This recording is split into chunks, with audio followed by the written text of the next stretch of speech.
காதலே என்னிடம் மயங்காதே. காதல் சிறுகதை. எத்தனை முறை உன்னிடம் சொல்வது மைதிலி, காதல் இறந்து யாசித்துப் பெறுவதில்லை. உண்மையான காதல் அடிமனதிலிருந்து உயிர் பெற்று எழும் நீரூற்று. நீ என்னை விரட்டி விரட்டி காதலிப்பதால் நான் உன்னை காதலிக்க வேண்டுமென்றோ, உன்னைத்தான் திருமணம் செய்து கொள்ள வேண்டுமென்றோ எந்த வகையிலும் என்னை நீ வற்புறுத்த முடியாது. சட்டையை மாட்டிக்கொண்டு கிளம்ப எத்தனித்த ரவி வழிமறித்த மைதிலி. ஓகே, நீங்கள் ஏற்கனவே காதலித்த பெண் இறந்து விட்டாள். இனி என்ன செய்யப் போகிறீர்கள்? யாரோடு வாழப் போகிறார்கள் என்று கேட்டாள். நான் இன்னும் மோகனாவுடன் தான் வாழ்ந்து கொண்டிருக்கிறேன். நினைவுகள் மிகவும் இனிமையானவை பெண்ணே. அவள் என்னை விட்டு போய்விட்டாலும் அவள் நினைவுகளோடு வாழ்ந்து கொண்டிருக்கிறேன். கவலைப்படாமல் போய் வா. நீங்கள் நினைப்பது சரிதான். இது வாழ்க்கை ரவி. இன்றும் உங்களோடு இளமையும் வாழ்நாளும் இருக்கிறது. இப்போது நீங்கள் உடலளவில் கவலைப்படாமல் மனதளவில் என்ன வேண்டுமானாலும் இருமாய்ப்போடு சொல்லிட்டு போகலாம். இனி வரும்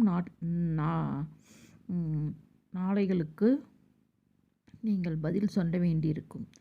மைதிலி, என்னை பற்றி எனக்கு உன்னை விட நன்றாக தெரியும் என்று நினைக்கிறேன். என் மோகனாவுடன் நான் கழித்த ஒவ்வொரு நிமிடத்தையும் நான் அசைப்போடு விரும்பினால் என்னால் 1000 வருஷங்கள் வாழ்ந்துவிட்டு போக முடியும். இப்படி சொன்ன பல காவிய நாயகர்கள் எல்லாம் கூட எங்கேயோ அலைக்கழிக்கப்பட்டு எப்படியெல்லாமோ திருமணம் செய்து கொண்டு வாழ்ந்திருக்கின்றனர். பார்க்கலாம் ரவி, நான் வருகிறேன்.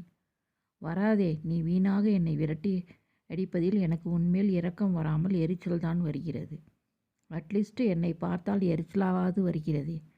அது கூட எனக்கு சந்தோஷம்தான். அம்மா வந்தால் தப்பாக நினைக்கப் போகிறார்கள். தப்பாக நினைக்கட்டுமே, பின்னே எப்படி உங்கள் அம்மாவிற்கு நம் காதலை வெளிப்படுத்துவது? ஏய், என்ன சொன்னாய்? நம் காதலா விளையாடுகிறாயா என்று சொல்லுவதற்குள் உள்ளே வந்த ரவியின் அம்மா சொர்ணம், என்னம்மா மைதிலி, எப்போது வந்தாய் என்று கேட்டாள். இப்போதுதான் வந்தேன். எங்கே மார்க்கெட்டா போயிருந்தீர்கள்? ஆமாம்மா, உட்கார், காப்பி கொண்டு வருகிறேன். என்னடா நீ எங்கே கிளம்பி விட்டாய் என்று ரவியை பார்த்து கேட்டாள். இவள் தொந்தரவு பொறுக்க முடியாமல் வெளியே ஓடினேன் என மெதுவாக மைதிலிக்கு மட்டும் கேட்கும்படி சொல்ல, என்ன முணங்குகிறாய் என்றான் சொர்ணம். ஒன்றுமில்லை இல்லையம்மா, சும்மா ஒரு நண்பனை பார்த்து விட்டு வரலாம்னு கிளம்பினேன்.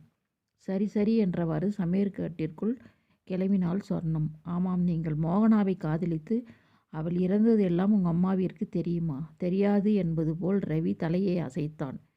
என்னை நீங்கள் தவிப்பது இருக்கட்டும், உங்கள் அம்மாவிடம் என்ன சொல்லப் போகிறீர்கள்? அது என் சொந்த விஷயம். ஆனால் உங்கள் சொந்த விஷயத்தை பகிர்ந்து கொள்ள நான் விரும்புகிறேன். வீணாக பகல் கனவு காண்கிறாய். நான் ஒன்றும் ஆகாயத்து நிலையை பிடித்து தர சொல்லவில்லையே. அதைவிட நீ பிடித்து விடலாம். ஆனால் என் இதயத்தில் மோகனாவை தவிர வேறு யாருக்கும் இடம் கிடையாது. பார்க்கலாம். நீ எங்கள் வீட்டிற்கு வராமல் இருப்பது, என்னை பார்க்காமல் இருப்பது நான் நல்லது மைதிலி. திரும்ப திரும்ப என்னை வந்து பார் என்று என்னை அழைத்து போல் இருக்கிறது ரவி. இப்படியே நீ தொந்தரவு செய்வதாக இருந்தால் நான் இந்த ஊரையே காலி செய்ய வேண்டியிருக்கும். ரவி, நீங்கள் மோகனா மேல் கொண்ட காதலில், அதுவும் இறந்து போன ஒரு பெண் மேல் இவ்வளவு அழகான அன்போடு இணைந்திருக்கும் போது நான் விரும்பும் ராஜகுமார்கள் நீங்கள் எனக்கு கிடைக்காமல் போய்விடுவீர்களா? பார்க்கலாம் என்று கருவிக்கொண்டே கிளம்பினாள் மைதிலி.